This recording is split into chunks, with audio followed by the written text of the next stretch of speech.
Hello everyone, my name is Aubrey and today I'm going to be doing the second part to my quarantine book haul. In part one, I talked about how my boyfriend and I, after having been cooped up for months and months, decided to venture out to some of our local bookstores, our local used bookstores, and we picked up quite a few books. In the first part, I hauled all of the sci-fi and horror books that I picked up. But there were a few more, and I didn't want the whole book haul to just be enormous, so I thought I would split it into two parts. So today I have a big stack of middle grade and I guess literary fiction or historical fiction. I'm not sure what you would consider these to be, but I'll show them to you and maybe you can fill me in. But anyway, I'm just gonna get right into it. So the first two books that I found, I was so excited to find them. They were really inexpensive, and that is The Girl Who Circumvented Fairyland in a Ship of Her Own Making, and The Girl Who Fell Beneath Fairyland and Led the Revels There. So these have been on my radar for a long time. I think the whole series is 4 books maybe, and I found these lovely hardcovers, each for $3. So I picked them up immediately. I was so excited. These just sound so whimsical and lovely. September is a girl who longs for adventure. When she is invited to Fairyland by Greenwind and a leopard, well, of course she accepts.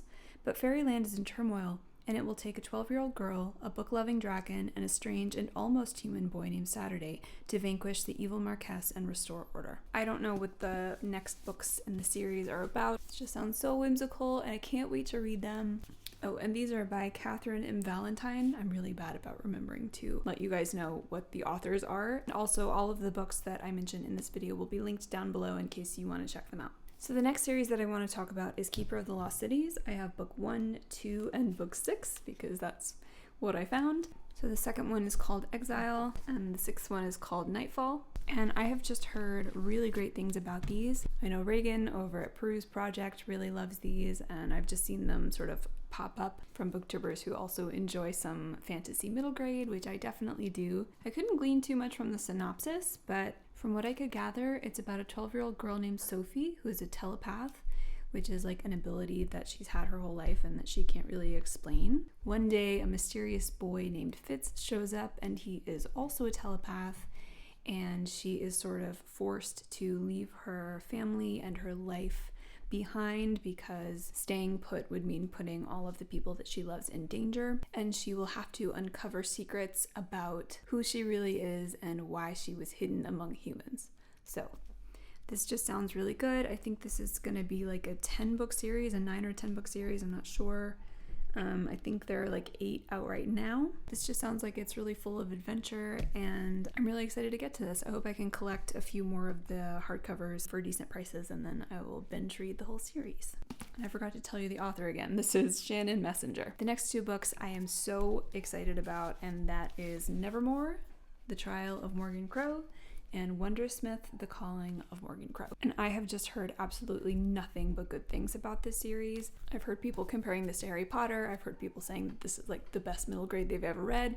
So I am so excited to read these, and I think the 3rd book is coming out either this month or next month. So I definitely want to get to these soon. This is about a girl named Morgan Crow who was born on Eventide, which is considered to be like the unluckiest day for a child to be born. She is blamed for all of the misfortunes that occur in her local town. Worst of all, she is cursed to die on her 11th birthday at midnight. And so I think while she's like waiting to die on her 11th birthday, a mysterious man named Jupiter North shows up and whisks her away to this magical city called Nevermoor, where she has to compete in 4 trials to earn a spot in the Wondrous Society, which will allow her to stay in the city instead of having to go back home and die on her 11th birthday. So I've heard these are just really whimsical and really good, and I'm super excited to get to them. And these are by Jessica Townsend. So the next books I have to show you are all in the same series, and I was just completely tickled to death to find these. They are the Edge Chronicles by Paul Stewart and Chris Riddle. Chris Riddle did the illustrations on the covers and on the inside. I'll show you. Chris Riddle is one of my favorite illustrators. He illustrates often for Neil Gaiman. And he's just incredibly talented. I remember reading these as a kid. I found books 2, 3, 4, and 5 while we were out shopping. I had to look up the synopsis for the first book because I couldn't remember what it was about, but I'll read it to you now. Twig Veronix is brought up by a family of wood trolls. One cold night, Twig does what no wood troll has ever done before. He strays from the path. So begins a heart-stopping adventure that will take Twig through a nightmare world of fearsome goblins, bloodthirsty beasts, and flesh-eating trees. Can he discover the truth about his past? So, like I said, I remember really enjoying these as a kid. I think the whole series is a set of like 3 different trilogies or 4 different trilogies. Anyway, I found all of these while we were out shopping. They were really, really good prices. So I went home and I looked up on eBay to see how much it would cost to complete the whole collection. And so I ordered books 6, 7, 8, and 9. 9 was definitely the hardest to find. I could only find this like old library copy for a decent price. Some of them are going for like over $100, but I think I got this one for more like 10 or 15. And then the others I think I got for like $5 each, free shipping. So that was great. And then I picked up this, which I think is a collection of 3 novels in one, and it's supposed to tie up the whole series. So the second one is called Storm Chaser. The third one is called Midnight over Santafrax. The fourth one is called The Curse of the Gloamglozer. The fifth one is called The Last of the Sky Pirates. The sixth one is called Vox. The seventh one is called Freeglader. The eighth one is called The Winter Nights. And the ninth one is Clash of the Sky Galleons. And the bind-up is The Immortals. Like I said, I was just really tickled to find all of these. I can't wait to reread them / continue on with the series. They just seem really whimsical and really imaginative. And I love a good middle grade series every once in a while. So that's it for my middle grade pile. And now I just have some regular old adult fiction to show you. Picked up 2 Frederick Bachman books. I picked up A Man Called Ove and My Grandmother Asked to Tell You She's Sorry. I have just heard such incredible things about Frederick Bachman. I hear that the stories are just really, really powerful and lovely, and I can't wait to try him out. So this first one, at first sight, Ove is almost certainly the grumpiest man you will ever meet. A curmudgeon with staunch principles, strict routines, and a short fuse.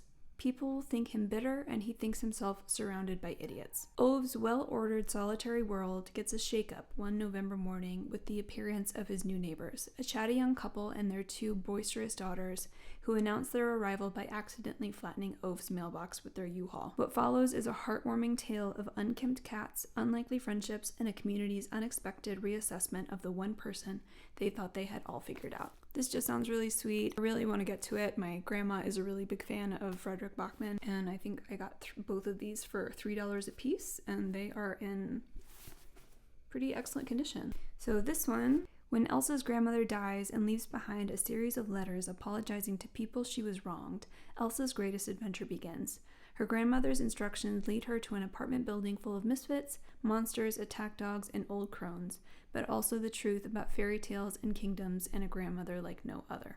So yeah, these both just sound really good. So the next one I picked up is The Nightingale by Kristen Hanna, and I have just heard like nothing but good things about this. I think this book came out a few years ago, and still it keeps popping up in people's favorite lists and recommendations. I just felt like I really needed to give it a try. With courage, grace, and powerful insight, best-selling author Kristen Hanna captures the epic panorama of World War II and illuminates an intimate part of history seldom seen, the Women's War. The Nightingale tells the story of 2 sisters separated by years and experience, by ideals, passion, and circumstance, each embarking on her own dangerous path toward survival, love, and freedom in German-occupied, war-torn France. A heartbreakingly beautiful novel that celebrates the resilience of the human spirit and the durability of women. It is a novel for everyone, a novel for a lifetime. So yeah, that just sounds really good. Then I picked up A Gentleman in Moscow by Immortals, and I couldn't really figure out the plot of this one based on the synopsis, but it's about a 33-year-old count who is sentenced to house arrest in this grand hotel in the year 1922, and I think it's about kind of all of the strange and interesting people that he comes across in his stay at this hotel. But that's about all I know, and again, I have just heard absolutely nothing but good things about this book. And then the last book that I picked up is Where the Crawdads Sing by Delia Owens. I feel like I've just been seeing this one around a lot lately, and again, I couldn't really get a good grip on what this is about based on the synopsis, but on the front, the blurb says, painfully beautiful, at once a murder mystery, a coming-of-age narrative, and a celebration of nature, from the New York Times Book Review. Obviously, I've heard good things. I want to check it out. I found it for a good price, so I thought I'd just pick it up. So that is it. That is my whole book haul. Thank you so much for watching. Like I said, if you want to check any of these books out, I will have them linked down below. Please like this video if you liked it, and subscribe if you want to see more from me. If you are in the Northern Hemisphere, I hope you are enjoying the lovely fall weather, and if you're in the Southern Hemisphere, then I hope you are enjoying spring, and I hope to see you next time. Bye.